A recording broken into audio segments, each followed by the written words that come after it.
The advice and opinions expressed by the host of Autism Live and her guests are meant solely as suggestion and should not be in any way construed as child-specific advice. The Center for Autism and Related Disorders advises working with a board-certified behavior analyst who has experience with autism before starting any intensive behavioral intervention. Any choices you make in determining your child's treatment are completely at your own discretion.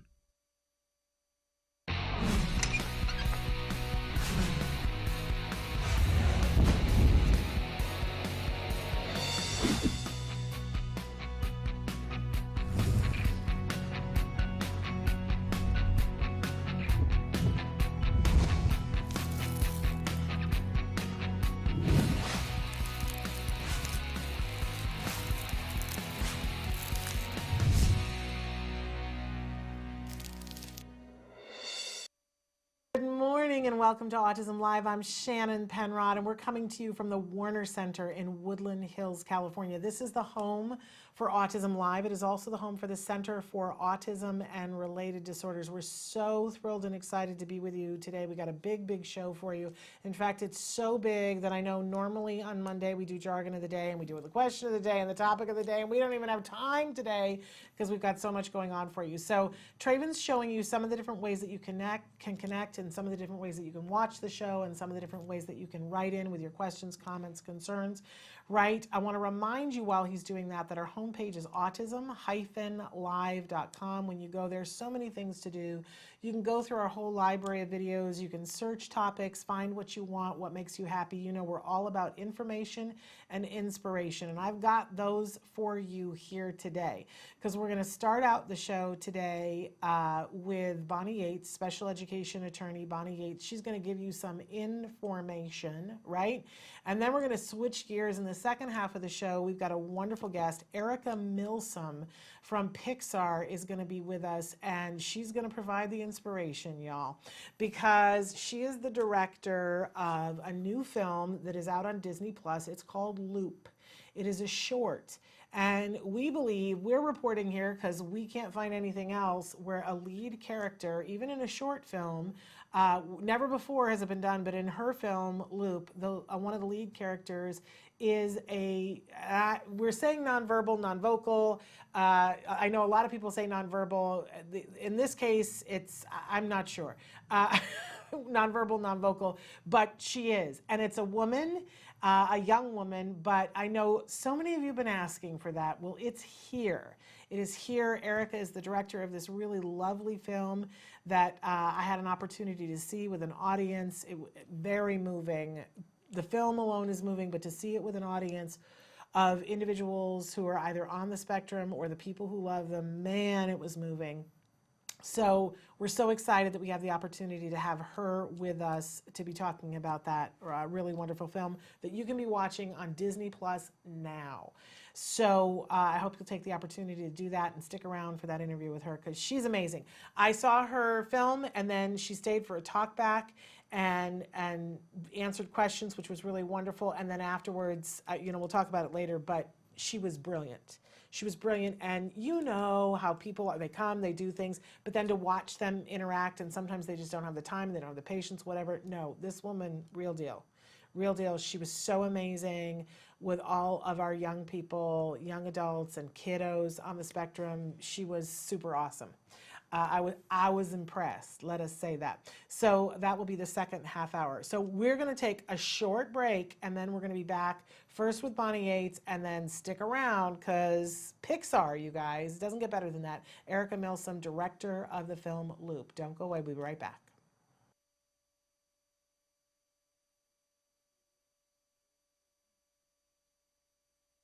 Do you provide care services to someone with autism? Recently, more and more children are being diagnosed with the condition and getting the support they need as awareness grows. But what happens to these children as they grow up? It's estimated that over 500,000 youth with autism will turn 18 in the next decade, and they'll be faced with a very difficult reality. As children with autism grow up, their services start to disappear or become very difficult to access.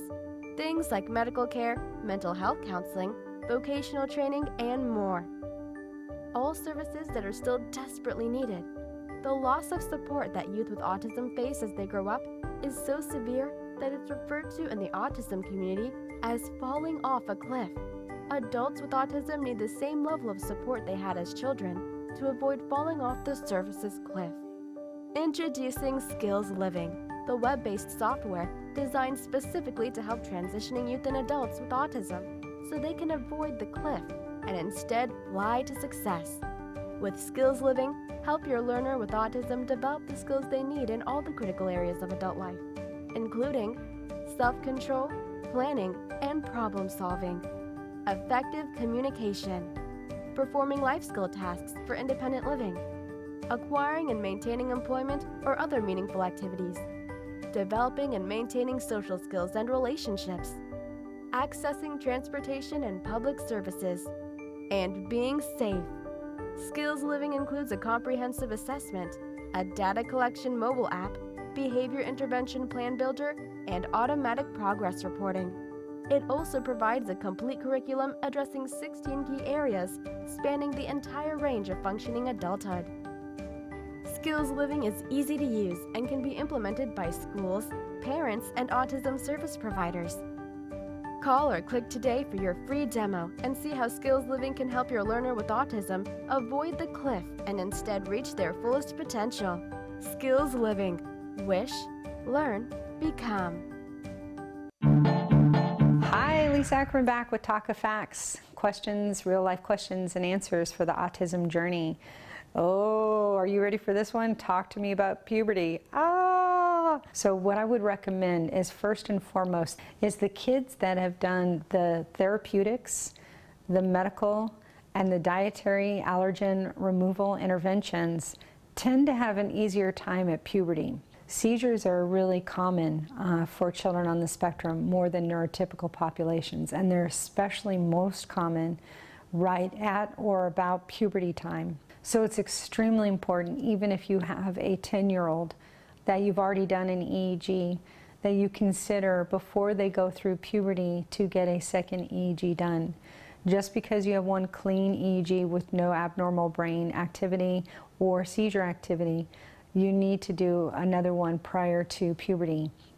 That's one of the most common calls we get with teens on the spectrum, is they are often experiencing a seizure for what their family thinks is the first time. And the third thing is you're gonna have a teenager, so you're really gonna have to kick it up a notch on those life skills, social skills, and getting your kid ready to be that teenager they need to be. So if you're doing that baby thing, and I know you are, where you're maybe making their lunches or helping them with laundry, we need to start bouncing some chores over to those kids. And we also need to increase social environments where they can be successful. So think about it. We've got 3 really important things that we need to look at. Puberty is a very serious issue, and we take it very seriously. So make sure you have all of your therapeutics, medical, and dietary interventions in place. Consider to do another 24-hour EEG with your physician prior to puberty. And the third most important thing, get ready to raise the bar. Your job is to really get them ready for life. And I know you can do it. Welcome back to Autism Live. We have Bonnie Yates joining us right now on Skype. We're thrilled to have her. She is joining us from a wonderful law firm that I'm going to ask her to tell us about. Welcome, Bonnie. Good morning. How's everybody doing this week? We're great. We're better for you being here. How's that? Well, I hope everybody's getting over this horrible cold. It's been the most miserable thing. So, Bonnie, tell them. I would just say before I tell them what I'm supposed to tell them, it's really hard to be a sick parent taking care of children. Yes. It's just, it's like on top of the regular special ed hustle. So thinking about all you moms that are, you'll find your way. It's just one step in front of another. So I'm from Tollner Law Offices. We have offices in San Jose, El Segundo, and Irvine, and you can find us on the web at Tollner Law Offices. And if you're in Northern or Southern California and you want a complimentary consultation, there's a way that you can fill out the sheet right on the website. We'll get that set up for you. we're not giving legal advice on this program. We're giving advice about the IDEA and other important statutes so that you can better understand your legal position. And if you need advocacy for a specific problem, we highly recommend that you talk to an attorney in your state. And I refer you to COPA, Council of Parents and Attorneys and Advocates, COPAA.net, if you're outside of California and you need an attorney. So I thought it would be fun quickly before we meet about the question that the listener sent in. That's a very meaty question. I thought I would just talk about a little bit about the attorneys in the firm because I'm getting to know them, and they're all, you know, really estimable individuals who bring different things to the practice. And so what I wanted to do is refer everybody to the bio page. If you go to the page where it says about our attorneys, you'll see there's a profile for each attorney, David Tolner, Jim Sibley, Sarah Fairchild, Amanda O'Neill, Joshua Cruz, Mark Wojciechowski, and Devin Brothers. And what I want the audience to do, if people are listening, I want you to go on and I want you to read the profiles, and then I want you guys to send me an email and tell me which attorney you want me to have come on the air so we can have you meet that person and interview them. And we can do more than one, but I just thought it'd be fun to sort of have some Autism Live swag to get everybody started in the new year. So check that out. I think you'll see people have interesting and different backgrounds. David Tolner was a litigator who did the whole business lawyer career, but apparently didn't like it too much, I'm surmising, because he started running a special ed school. So he did that for a while in Northern California. Jim Sibley was a career attorney with the DA's office, and he's a trial animal. And he is very expert at figuring out how to go to hearing and win. Sarah Fairchild is an all-time, all-around wonderful human being and great attorney. And you'll see in her bio, she's started a nonprofit farm for people with disabilities in Santa Cruz, California. So that's really quite extraordinary. And she told me, you know, she moved to Santa Cruz so that she could set up this farm because the whole issue of jobs is really paramount for, you know, young adults with disabilities. Amanda O'Neill is, to me, a very young attorney who has the killer instinct. She's very fierce and very smart, and she does disability discrimination in addition to special education and, you know, the more standard stuff. Joshua Cruz has a litigation civil rights background, and so he does civil rights litigation for the office, and he could come on and talk to you about those kind of cases.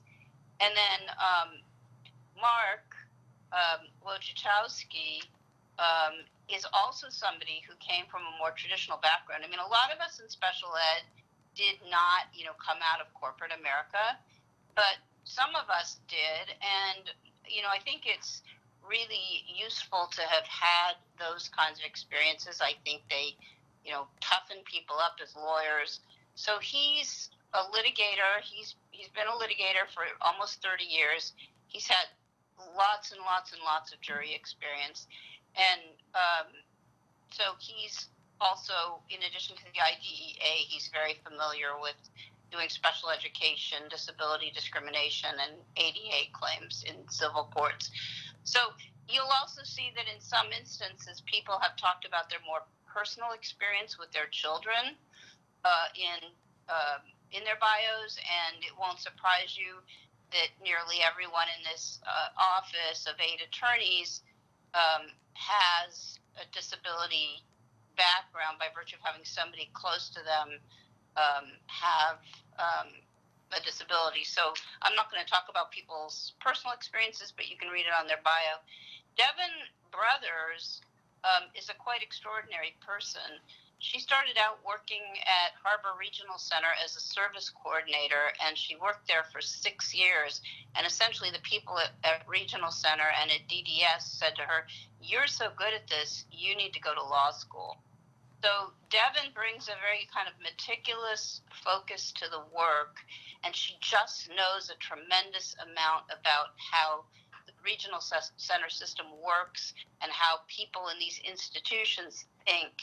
And she brings that knowledge to her work in special ed disputes as well as regional center disputes. And I'm lucky enough to work alongside her in Southern California, where she brings her care and meticulous focus to helping families, and I see every day how much she cares and goes that extra mile. So those are the attorneys, and I'm pretty excited about the strike force, and you can vote, and then we'll arrange to have some folks come on the air and you can meet them. So Okay, Sam? that's wonderful. But Bonnie, do you want them to write to you specifically, or do you want them to write into us? Let's have them write into you. Okay. Just all you need to do is send a quick one-liner. I want so-and-so. Okay. You can tell what you want so-and-so to talk about. So I'm going to tell folks that you can do that. You can either email me directly at s.penrod@autism-live.com, or you can write into us on Facebook or Twitter or, YouTube, whatever you prefer, or on the homepage. We will get all of those and aggregate those and get back to you, Bonnie, and let you know who our first guest will be. Great. Which sounds like a fun thing. So Okay. we Yes. have 8 minutes for the question, right? Well, I think we can do it in 8 minutes. I think we can. Yeah, it's a really great question. Okay, so I'm going to read it for Bonnie. Hi there, I have 2 questions. My son earns screen time based on his day at school, excuse me, ever since he's been in 6th grade. They do not tell me how or what he is doing, so therefore we have it set up at home. It no longer works. Can a daily note be put in his IEP? Second thing, is my son able to tell me about the day? He has mentioned several bad days and allergy infractions which were unreported by the school staff at school. He knows he can't have gluten or dairy, and just yesterday he told me he ate his friend's burger that wasn't gluten-free and it was nasty, and the teacher did not make him spit it out. Named the teacher by name. Can I take my 11-year-old son out of 6th grade? So now we're on to question 3. Can I take my 11-year-old out of 6th grade and homeschool him for this and up his hours at CARD for educational goals? Are they violating FAPE? And thank you, I'm so disappointed in my son's school. Okay, where do you want to wade in first? Well, her most immediate pressing concern is whether she can take her child out and homeschool him, notwithstanding the fact that he's 11 years old.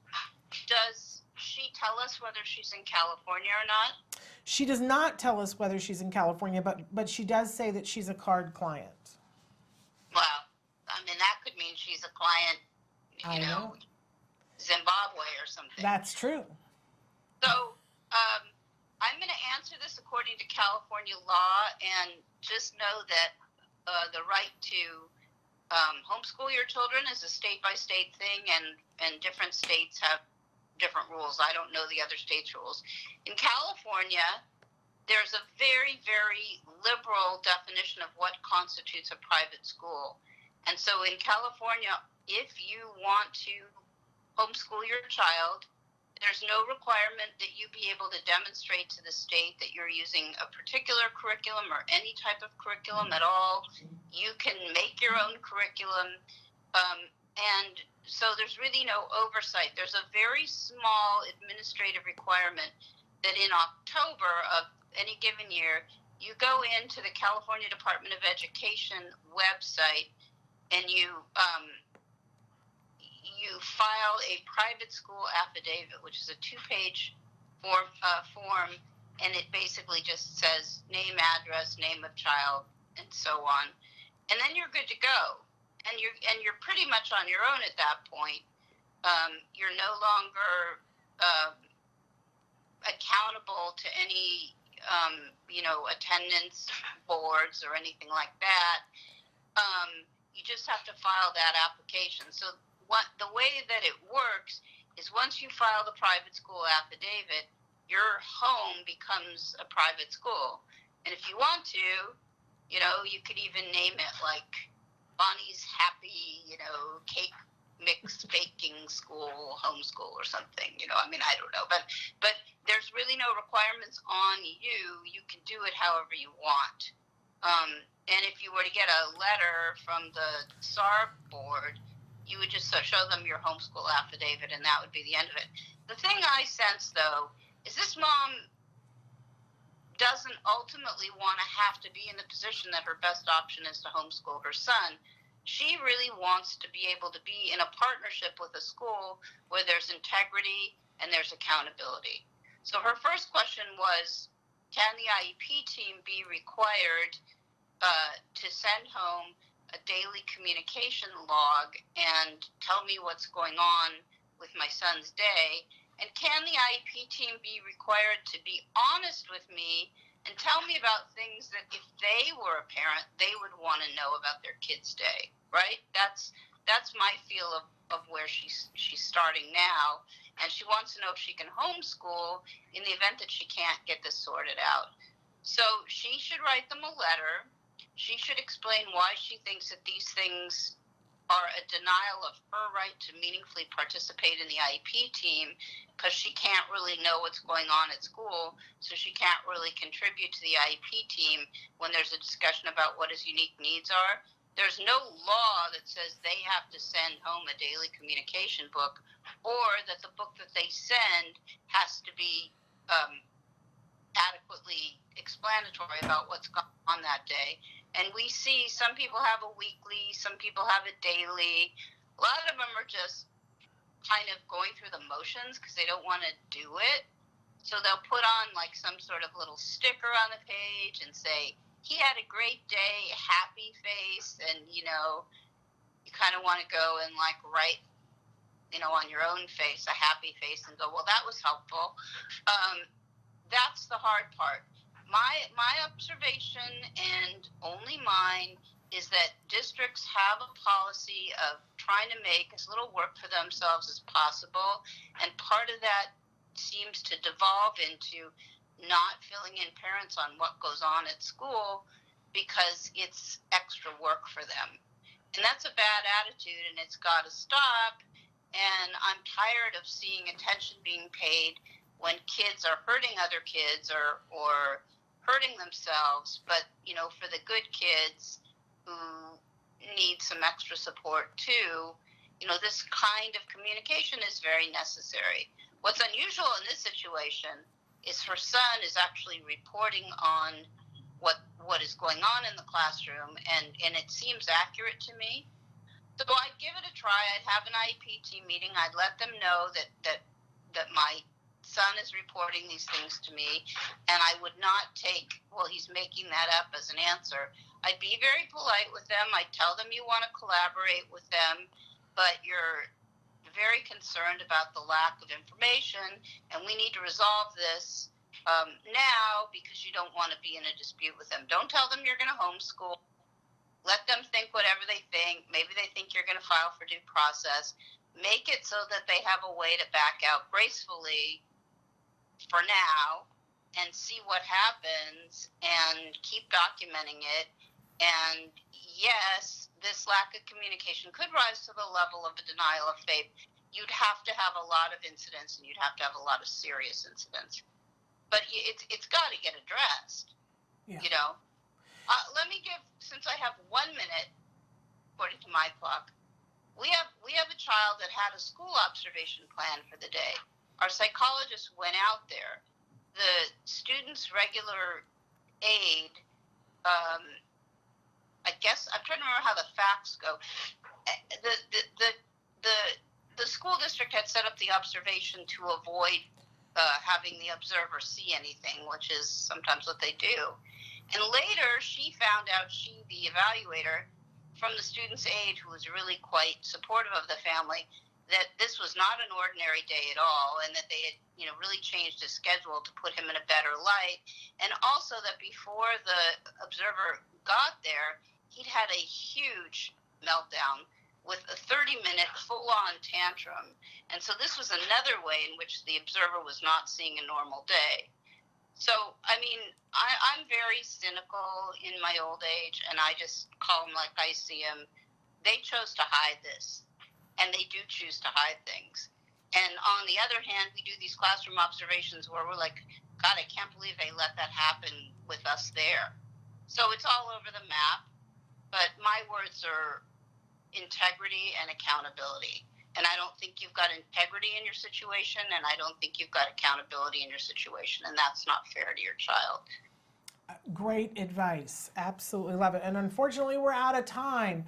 Okay. But Bonnie, tell them how they can get a hold of Tollner and Associates. You can go to the website. I think everything you need is on the website, Tollner Law Offices. There's the consultation form. There's all the phone numbers, the email, where to reach me. And I'd love to hear from you guys. Great question, and we'll see you next week. Yes, we will. Thank you so much for being with us, Bonnie. All right. Happy Thursday, everybody. Happy Thursday. Bye-bye. Bye. All right, we're going to take a break, and then we are going to be back right after these messages with our very special guest. If you guys have not yet seen the wonderful new short film from Pixar, Loop, you're going to be so excited because we're going to be talking with the director of that short film, the first film that we're aware of that has a leading character who is nonverbal. So stick with us. Hey, I'm Candace Cameron Bure. Tom Bergeron. You're watching Autism Live. And you're watching Autism Live. And you're watching Autism Live. You're watching Autism Live. You say howdy, we say hi. Let's get rowdy, let's get wild. Let's get wild. Let's get wild. Let's get wild. Let's get wild. Hey, welcome back to Autism Live. We heard you. Everybody wants macaroni and cheese. Yeah, but we're gonna make it allergy free. But here's what's the crazy part of this macaroni and cheese. It's actually healthy. And it tastes good. Yeah, it tastes really good. That's the most important part. So we're gonna start, we got our water boiling. There's so many variations on the pasta. We're using today a corn pasta. We can verify with the manufacturer that we have a GMO-free product. So let's go ahead and put that in there. Ooh, and if you don't mind, stir that up for Sure. me, my friend. Now it's sticking a little bit to the bottom. Is that okay? We maybe add a little more high heat oil and spread that around again. One thing you gotta know about gluten-free pasta, if you overcook this, it becomes mush. Let's move this guy over to the other burner so you can see what I'm doing. And now we're gonna start with the old macaroni and cheese sauce. What's great is there's a lot of choices for, different soups. And the way that I look at soups, and again, please follow the recipe on your screen right now. I don't like to measure very often. But what I like to use is a creamy butternut squash soup. So this soup is great because it adds a lot of flavor to the dish, but also gives people another serving of vegetables. With kids, we don't want to over season. Maybe with the adults, we can season some for the kids first, pull it out, serve them, and then add a little more, garlic powder or onion powder or other types of things into your dish. So the next most important thing on this recipe is we're going to add in a thickener and the faux cheese. Now some people like their sauce really thick, so you just add in more cornstarch or more arrowroot, so that's not a big deal.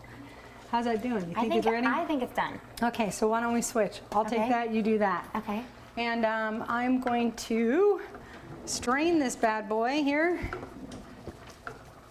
Here, let me turn that off. Okay. Or we're going to cause trouble again. Trouble in Lisa's kitchen. Yeah, no. That's another show. Don't, yeah, right? So I'm going to go ahead and get this all strained. It's a good consistency. So I'm going to check to make sure our pasta is cooked. So really you just want to make sure, just like any pasta, it's a little bit squeezy, a little bit. Nice. Dude, good job. Hey. We're good. Looks yummy. So even though the cheese is not totally melted, it's okay, don't panic. What's important is that you're going to love this recipe once you eat it. What I enjoy most about this recipe is that it smells good, but this stuff is amazing. So if you don't mind, I'm going to serve you some up, and you can maybe blow a little bit on it so you don't burn your mouth. Sorry, I'm once a mom, always a mom. Just like we tell our kids. I know, right? But I can't wait. I'm excited. So I'm going to give a shot of this too, but oh my gosh, that is so good. This is the ultimate comfort food. So oh, it's so isn't good. It good? And I'm not just saying that. It is really good. It literally tastes like something our kids would really like, and that sweetness is really, really, really good. So the bonus for us is that when we're serving this to our kids, they're actually getting a full serving of vegetables in this. So instead of just eating a bunch of carbs and worthless calories, you're actually getting some good stuff in this. And we'll be back next time. I hope you join us again here on Autism Live. We're really loving the feedback, and if you have additional feedback, here's how you get it to us. You can send it to us via email at autismlive@gmail.com. On Facebook, facebook.com/autismlive. And also there's thousands of recipes waiting for you to discover them with pictures and different things on the Taka website. So you can hit Taka on the web, takanow.org, and we'll be back. Hopefully we'll get to do this again. I had so much fun. Maybe we'll have a little wine, but you got to join us next time. We'll look forward to seeing you then. Bye guys, we're gonna keep eating. You say howdy, we say hi. Let's get rowdy, let's get wild. Let's get wild. Welcome back to Autism Live. It is my great honor right now to introduce our next guest. She is an award-winning writer, director, and editor. She is here today to talk with us about her new film, Loop, which is a Pixar short and is just tearing it up. You're going to be very excited to hear about it for a very specific reason. But first of all, let's welcome Erica Milsom, director of this lovely film. Hi, Erica. I'm so excited that you're here. For those of you, I talked a little bit about this after the fact, but the Ed Asner Family Center had their holiday party, and I went to it, and they were debuting a series of Pixar shorts, and Loop was one of them, and Erica was there to speak to the audience. And first of all, we love Loop. We're gonna let you talk about Loop here in a second, but we also love you, because you were amazing. You stayed afterwards to do a talk back. And then after that was over, the kids lined up to talk to you. And by kids, I mean everybody from, I think the youngest one was 3 years old, up through adults. You know, I count myself as one of the kids, lined up to talk to you. And I just really appreciated the amount of time and effort that you put in to meet with each and every one of those individuals. They were so touched and moved. I think we all were. So I just had to say, you're the real deal, and I'm super impressed, and we were so excited that you had this time to do this. So welcome. And now, tell us about Loop. Tell us what it's about and where people can watch it and when. That's great. Thank you for asking that. It's actually, so Loop is a short film that was made through a new program at Pixar called the Spark Shorts program, which is, I think, a super exciting program overall. It's exploring new voices and new stories that are coming out at Pixar. We're making the films pretty fast compared to our traditional feature and short film pipeline, but I think that's kind of awesome because it's letting us be more experimental, more a broader set of stories than we might be able to bring to the screen otherwise.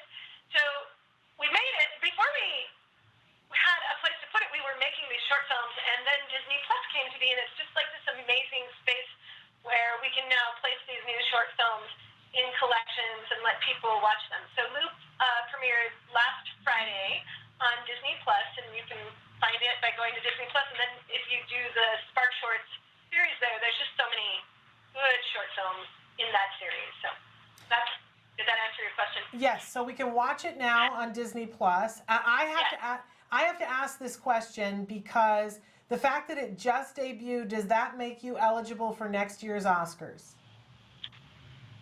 I'm looking at yes, it's possibly. Does it make us eligible for next year's Oscars?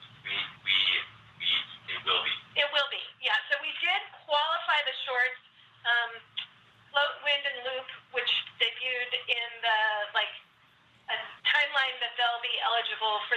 Oscars, and we did qualify them by playing them theatrically. So, yeah. Well, If you have wonderful. voters- Because I think it's worthy. I definitely think it's worthy. So let me be one of the first people to say Thank you. that. I will look forward to seeing Loop on the list for next year, for 2021. So part of the reason why, we love Pixar and we love good animation and we love a good short, right? But there's a bigger reason why we felt like having you on to talk about Loop. We believe we're reporting that it's the only instance that we're aware of that a leading character is someone who is considered nonverbal. And if somebody can, come up with something, but as far as we're aware of, it is the first time that is happening. So tell folks, obviously we don't want to give much away, but about, in particular, this character that's in the film and what they might want to know before watching. Oh, great. When I first started thinking about what story I wanted to tell with Loop, I was really thinking about experiences that I'd had in my life that maybe I had never seen on the screen before. And I had worked at different points with adults with disabilities and young people with disabilities, and had been in a lot of spaces where there were very different communication styles at play, and oftentimes a broad variety of communication styles at play. And I always felt like people who are nonverbal have this fascinating way of connecting, but it's a very private language, right? Like it's a language that oftentimes family members, teachers, friends can learn, but it's not something that's ubiquitous. Like you can't take a Rosetta Stone class on how to communicate with a person who is nonverbal necessarily. You have to find your way together, and I thought that would be a great story. Number one, I just was like, if you're trying to tell a story, a lot of times in Pixar shorts, there's like there's no dialogue. So I was like, well, I want to have dialogue because I like writing character dialogue, and I like characters who particularly talk a lot. But I was like, I also wanted to have this character who had a different way of communicating. So when I was right off the bat, I was like, okay, well, that's interesting. Why is she nonverbal? And I think that's a thing that not everybody has thought about in Loop. It's like, she is autistic, but we never say that in the film itself, within the body of the film, because most people, when they have an interaction with a person who has a different set of abilities, they're not diagnosticians. They don't know, that you're autistic or that you have cerebral palsy or that you are, maybe sometimes you'll know someone is deaf if they let you know, but a lot of times we don't know that. We just know what we don't know. We don't know how to talk to them. We don't know how to connect. So that was the original idea for the film. And then we quickly realized we needed to really understand, like, why is she nonverbal? That in order to make a really truthful, honest portrayal of a character who people could really connect to, we needed to kind of analyze our character and understand that. So that's when I got together with a bunch of different parents at Pixar whose children have communication differences and talked about how their child might react to this canoe situation. Because I knew I wanted it to be in a canoe. And it was just so interesting listening to parents of autistic people talking about things they knew about their kids and how their kids would react. And I was like, wow, that would be powerful storytelling, powerful drama. And then I immediately was like, I need to not just talk to parents, I need to talk to autistic people and start to understand how they would experience this journey.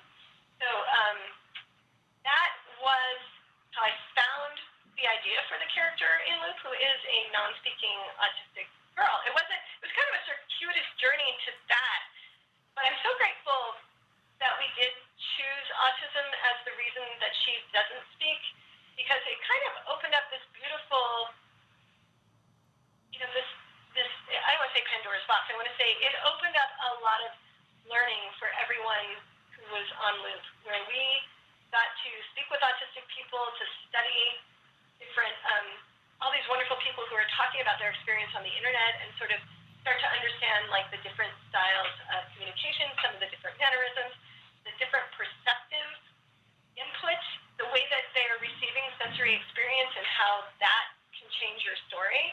It was amazing. It was such a profound process making this film, and I feel like it opened a door at the studio that we just, like if you're not may not have a reason to really start to be curious about it and study it.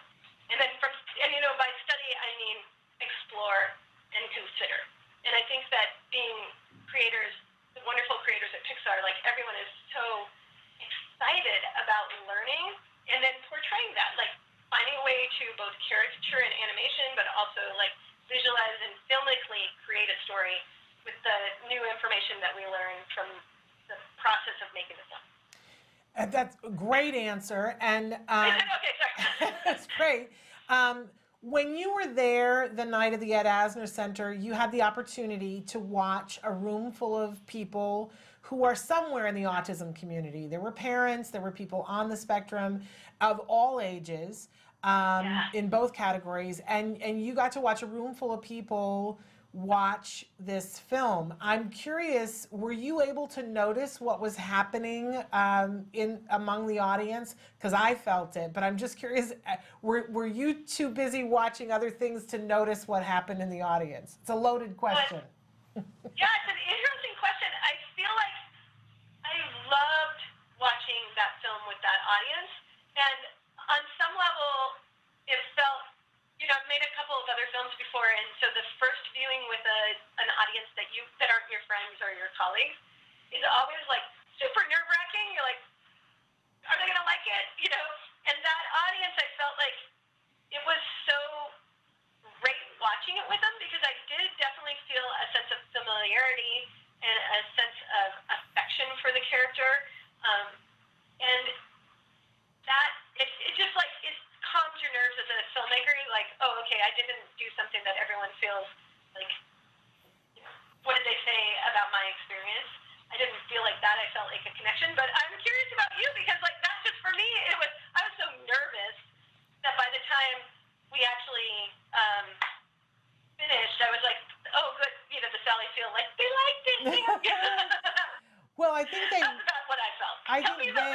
We more than liked it. What was very interesting to me was that, and we watched several different shorts, and as I said, there was quite a mix of people that were there in the audience, and they were having different experiences and different challenges to be able to sit and watch film after film after film.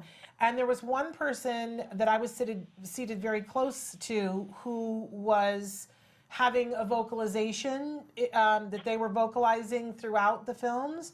And as an audience that's very used to that, we all that became the hum below the films, and everybody just had sort of accepted that.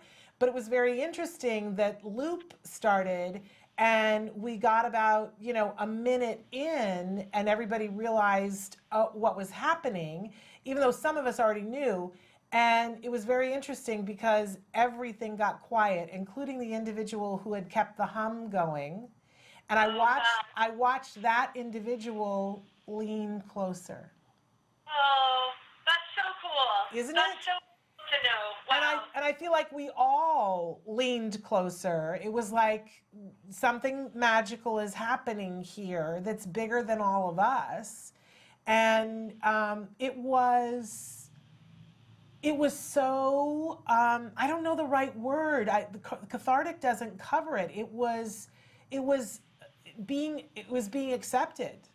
It was like, oh, we've reached the point where we are accepted enough, our community, because everybody fell in love with both characters, the two main characters. And I don't want to give anything away, but I will say that you're very clever. You're a very clever writer, because the other character who, is having this experience with this young woman, and the way that their relationship unfolds is so brilliant, because you found a very positive way to allow for somebody to say, I'm uncomfortable, I don't really want to do this is hard for me, which is what we're all feeling when we're having to change our mode of communication. But to watch that in this very specific character and to see the transformation, it was just beautiful and healing. I think healing is the word I want. Amazing. So amazing. Wow. Yeah.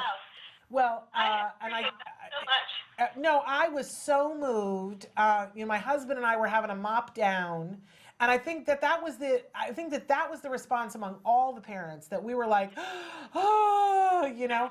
But to see the young people and their response and the level of excitement. You know, the thing that occurred to me afterwards, I remember Whoopi Goldberg talking about what she felt like as a child when she watched Star Trek and saw Lieutenant Uhura, a black woman who was in a position of authority, and she was like, oh, okay. That's what it felt like.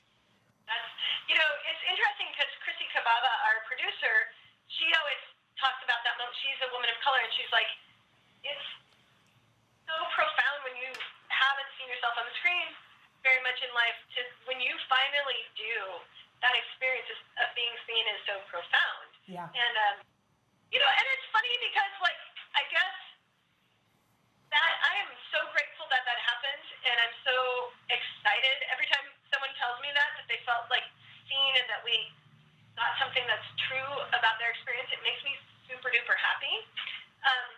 But I also want to remind people, like, to me, this story was about two fascinating characters who have very specific outlooks on the world, specific points of view.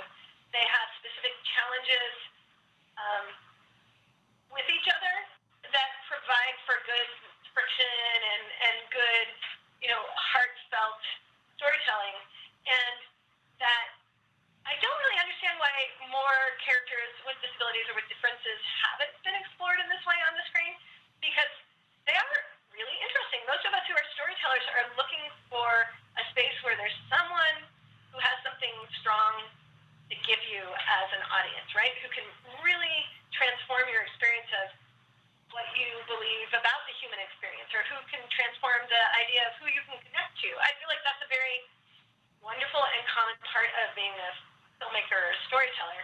And to me, that's what I got from Renee. Like, that's, you know, the power of her character was really helpful throughout the whole story. I was, like, very grateful that I got to make that, you know, that I could make that choice.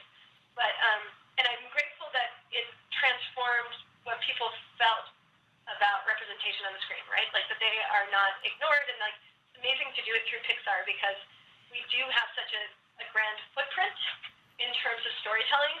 So I feel like it was that is such a beautiful convergence to get to tell a small story at a big studio about a group of people who are really present and really interesting and have, like, an experience of the world that's so, so it's something we can all learn from. And I loved that it could be a part of our story. But it's so, you know, so it's always interesting, like, wow, well, I'm not sure why there aren't more of these. I hope that Loop helps people feel like, oh, okay, let me see what other stories there are to tell with characters who might not have the same communication style, or characters who are autistic, who have a different viewpoint on the world, and that exploration of point of view as we look forward. And autistic filmmakers and storytellers, by the way, also. Absolutely. Thank you for that. I'm excited for that. Absolutely. And so, you know, I want to know now about the young woman who did the voiceover for this character, because she does produce sound. That's a very important part of the film, although it's not, a language that we are necessarily familiar with until the film starts. But so tell us about the actress that you had doing this role. Great. So the actress is named Madison Bandy, and she, we kind of put out a casting call to a lot of nonprofits. I had worked in special ed, worked with special ed groups and with adults with disabilities. I know a lot of the landscape of the Bay Area and where we might possibly find creative people who are nonverbal. So we sent out a casting call to a bunch of places, and Creative Growth. Creative Growth. You know, there's several of these art organizations in the Bay Area, but the one in Oakland, Creative Growth, was like, hey, our weekend program with young adults has two young women who are both vocalize a lot. They're autistic and they're great artists, and I think they didn't tell me they were autistic. They just said they vocalize a lot. So I went out and I kind of sat there awkwardly next to these two girls and, introduced myself, and then just like watched them make art, which was wonderful. What a great way to audition someone, right? Yeah. And with Madison, she vocalizes while she's listening to music on the radio. Her family is very musical, so I think she's really moved by music. And I just thought her voice was amazing and really expressive, and you can feel, if you just sat next to her and closed your eyes, you could feel a lot of feelings coming through the way she used her voice. So, and when I first met her, she did a little echolalia. She would say this line from the Goonies that was, "Get out of here." She said that a lot, but otherwise she wasn't using any words. And it was really interesting because kind of akin to Loop, like the more that I hung out with her, then I went and I talked to her parents and we got connected and visited and just sort of made a connection with each other before we started working on the film. And the more interactions we had and the more comfortable we got with each other, the more like words she would use with me. So she's not entirely non-speaking. But when I don't know, I think there's something to her voice that's so powerful and exciting, and I feel like you feel it when you're watching Luke, that you can feel emotionality in her voice, and you can feel that intriguing sense of like, I don't know what she's saying, but I'm curious what she is saying. Yeah. And that's kind of, at Pixar, it's interesting because they choose the talent for all the films. The casting people, they've talked to me about this before, they're always looking for a voice that kind of jumps out. Like, it's not, there's actors who are amazing who you want to watch how they perform and their voice is a part of their performance, but when you take away the picture, the voice doesn't jump off the screen. And so I think, we always cast these phenomenal characters whose voices like leap off the screen at you and give the animators a lot of energy that they can create with. And I feel like Madison is exactly that. Like, her voice was something that the animators could really feel and grab onto and figure out how to create an emotional performance alongside or, in concert with that voice. And so you spend all this time, but then when you got to the actual, directing and recording her, were there challenges, and do you feel like maybe you were better at meeting those challenges because of your previous experience? Tell us a little bit about what it was like. It was just interesting. It's funny because I almost didn't think of it as challenging, which probably it is, but I felt like it was so fun and creative. Like, that the challenge of like, what are we going to do to create a performance here just felt like, oh, let's go in this together. Let's collaborate with Madison. Let's collaborate with her family, because I think many times, like, that's something that, in my experience, working with folks with disabilities, like, there's often a support network who are really helpful and can facilitate things that people want to do. And that maybe my background, because I have a background in special ed and in accommodations and working with people with disabilities, like, I always look at accommodations as just like a nice way to adapt your own process to question like why what you're doing doesn't work for the person in front of you. And so like we brought Madison in for a moment, just like put her in front of a mic, not to record it at all, but just to be like, how does this feel? And it was super distracting. Pixar, if you have a sensory processing difference, Pixar's a lot of sensory processing to happen. So it was really the big way that we made an accommodation was to go to her house, basically, and do all the recording in her house with our people there. Wonderful. Wonderful. Well, we are so excited about this film, and so people can watch this now. It's available now, and the film is called Loop. And I understand that you right now you mentioned documentaries, that you're working on a documentary right now that's a behind the scenes at Pixar. Is that correct? Yeah, we're pulling together a new series that'll be launching, I think, in the spring. I'm not quite sure when it launches, but yeah, I rolled off of Loop and then rolled into it's another Disney Plus thing. So I'll have a lot of Disney Plus stuff.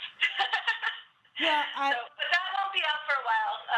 I like to work in a lot of different mediums. So Loop was an amazing experience in animation, and then it's fun to go back to documentary, and then I like it all. I like all the filmmaking part. Well, we're appreciative of you. I mean, you said earlier, I don't understand why people aren't telling more of these stories, and I think that there are lots of reasons why, fear being the top of the list, right? And so you going ahead and doing it, I think, is the most helpful thing that can happen to make more of this happen. And from all the things that you've said, I think that you are unique in that you demonstrate willingness and an openness and patience. That's what I hear from you, the level of patience with and the willingness to be able to change what's happening and not say my process is the process, an openness and a willingness to look at, and the patience to look at what somebody else's process is. And heaven knows we need more of that in the world, so thank you so much. Thank you, and thank you for having me on. This is so cool. I'm excited that you guys are telling these stories. Well, this is a big treat for us. And we're going to be looking forward to our viewers watching Loop. So they can go to Disney Plus and watch that today. Thank you so much, Erica. Thank everybody at Pixar. Thank you. Take care. Thank you. Bye. Bye-bye. Remarkable story. And you guys, watch the film. It's a short, so it's a blip of time in your life, but you will be changed.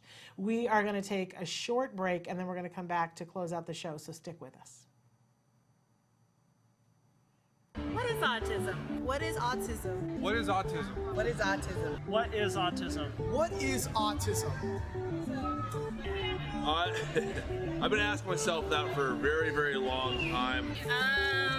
Let me think about that one.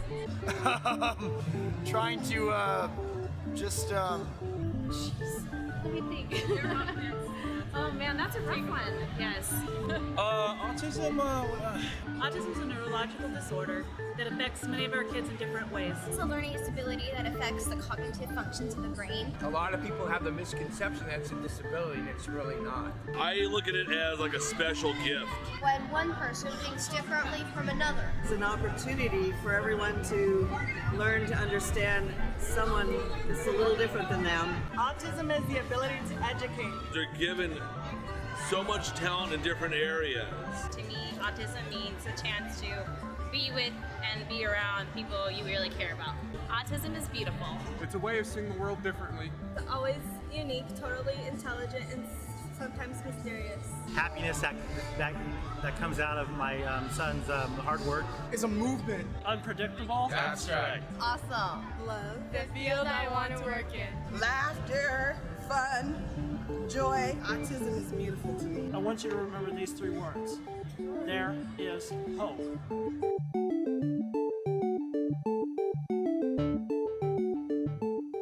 Welcome back, everybody. I just wanted to take a moment to tell you how much we appreciate you guys being here. Big set of shows this week with wonderful guests. Looking forward to having you guys write in this week and participate with us, because that's the thing that's most exciting for us. Thank you for being here with us with our wonderful guests. Please go watch Loop. It's a great reason to get Disney Plus. You won't want to miss it. We also love right now the other short, Float, and hopeful to have that director be joining us as well. So check that out while you're there too. We'll be back tomorrow. Until then, give your kiddos a hug from me and one for you too. Bye-bye for now.